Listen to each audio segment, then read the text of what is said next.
ये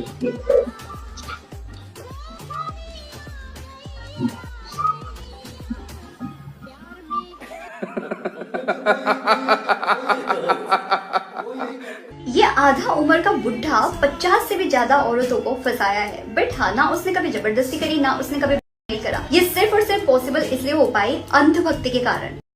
हमारे यहाँ ऐसा ही होता है।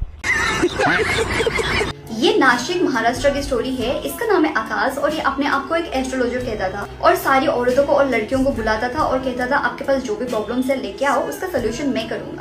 आखिर क्या कारण है भाई कि नासिक वाले पाखंडी अशोक खरात के कांड पर इन सब लोगों में से किसी ने एक शब्द तक नहीं बोला। वैसे तो हर मुद्दे पे टिप्पणी करते हैं भाई, जहां इन्हें बोलना चाहिए वहां तो ये चुप रहा, जहां इन्हें नहीं बोलना चाहिए वहां ये ज्ञान देंदे। फिर अगर मकई को भूंजो तो उसमें से निकलता है लावा।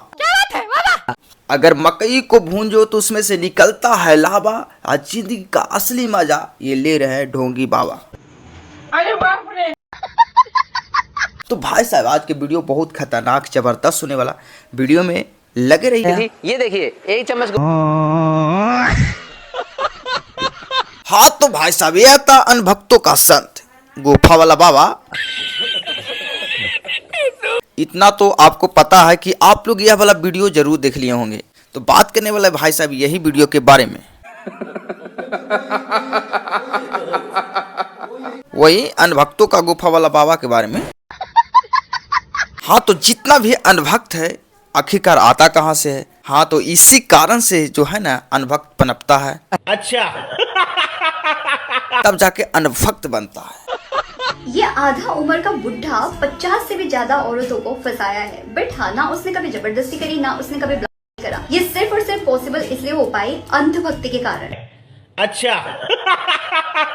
ये नासिक महाराष्ट्र की स्टोरी है। इसका नाम है आकाश और ये अपने आप को एक एस्ट्रोलॉजर कहता था और सारी औरतों को और लड़कियों को बुलाता था और कहता था आपके पास जो भी प्रॉब्लम्स है लेके आओ, उसका सोल्यूशन मैं करूंगा और मैं जो बोलूंगा वो करोगे तो तुम्हारा सब कुछ ठीक हो जाएगा। और वो औरतों को कुछ पीने के लिए पानी देता था, फिर उसके बाद कहता था कि मैं कृष्ण हूँ और तुम मेरी राधा हो, जो मैं बोल रहा हूँ वो करो। और वो औरतें करने लगती थी। अरे बाप रे। और वो औरतें कोई लाचारी बेचारी गरीब वाली औरतें नहीं थी, वो बहुत रिच फैमिली की औरतें थी, रिच हस्बैंड की वाइफ थे। उनमें से बहुत सारी ऐसे थे पॉलिटिशियंस है, वो भी ऐसी काम करती थी इसकी बातों में आगे। और ये 2018 से लेके अब तक चलता आया और अब जाके सारी चीजें सच सामने आई और 50 से भी ज्यादा औरतों के साथ ऐसे करते हुए ना वीडियोस निकली है। मतलब लोग अंधभक्ति में आके क्या क्या नहीं कर रहे भाई, मतलब क्या क्या नहीं कर रहे। अंधभक्ति में इंडिया सबसे पहले आएगा लिटरली। हमारे यहाँ ऐसा ही होता है। भाई साहब 200 करोड़ से ज्यादा इनके साम्राज्य है। अरे बाप रे। ये कोई मामूली बात नहीं। बाबा मर्चेंट नेवी में था पर उसे समझ आ गया कि समुद्र की लहरें से ज्यादा पैसे लोग के अनभक्ति में ऐंठने में मजा आएगा।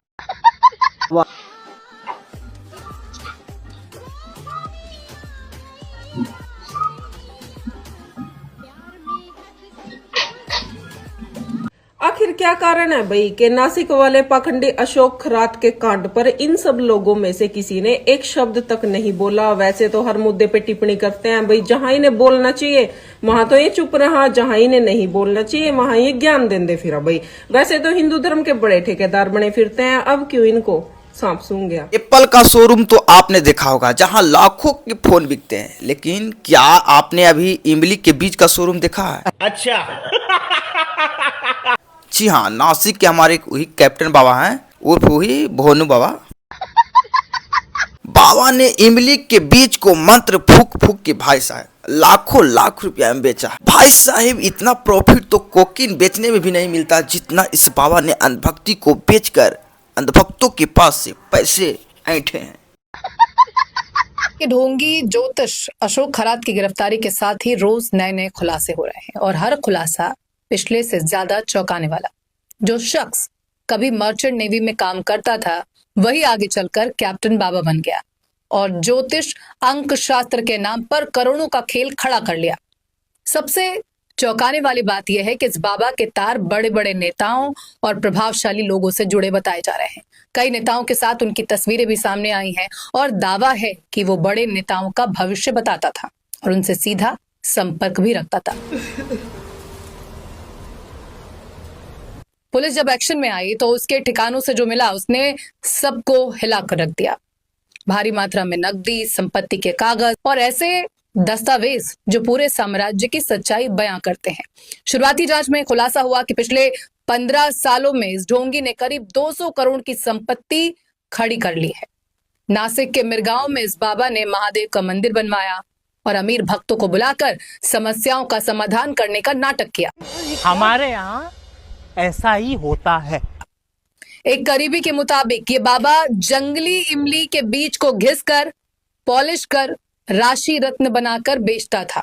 जो बीज बाजार में 100 रुपए किलो में मिलता है, वही बाबा मंत्र फूंक कर 10,000 से लेकर 1 लाख तक में बेचा करता था। अरे बाप रे! आस्था के नाम पर कैसा खेल खेला जा रहा था। अब साफ है कि अशोक खरात ये समझ चुका था कि अंधविश्वास के नाम पर लोगों को ठगना कितना आसान है और उसी का फायदा उठाकर उसने करोड़ों का साम्राज्य खड़ा कर लिया। आखिर में बड़ा सवाल यही खड़ा होता है कि लोग इतने आसानी से कैसे ठगे जाते हैं। भाई साहब आजकल के बाबा भी अपडेट हो गए। भाई साहब नासिक का ये बाबा कोई साधारण झोली वाला बाबा नहीं था, ये VIP था। अरे बाप रे! महंगी गाड़ियां, बड़े नेताओं के साथ फोटो, 200 करोड़ का प्रॉपर्टी। क्या बात कर रहे हैं भाई साहब इतना तो स्टार्टअप वाले यूनिकॉर्न बनने के बाद भी नहीं कमा पाते हैं जितना ही बाबा ने फू फा करके कमा लिए।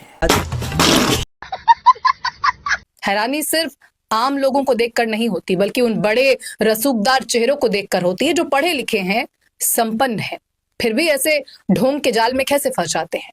यही वजह है कि इस पूरे मामले पर अब भी सवाल खड़े हो रहे हैं कि क्या ये सिर्फ एक शख्स के लालच और महत्वाकांक्षा की कहानी है या फिर इस ढोंग के पर्दे के पीछे कोई बड़ा नेटवर्क काम कर रहा है।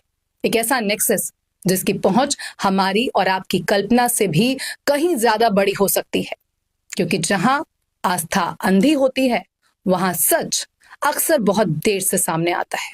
महाराष्ट्र के नासिक का अशोक खरात, आस्था के नाम पर एक ऐसा जाल जिसमें सैकड़ों जिंदगियां फंसती चली गई। महिलाओं ने अपनी पहचान उजागर न करने की शर्त पर बताया कि शुद्धिकरण के नाम पर उनका किया गया।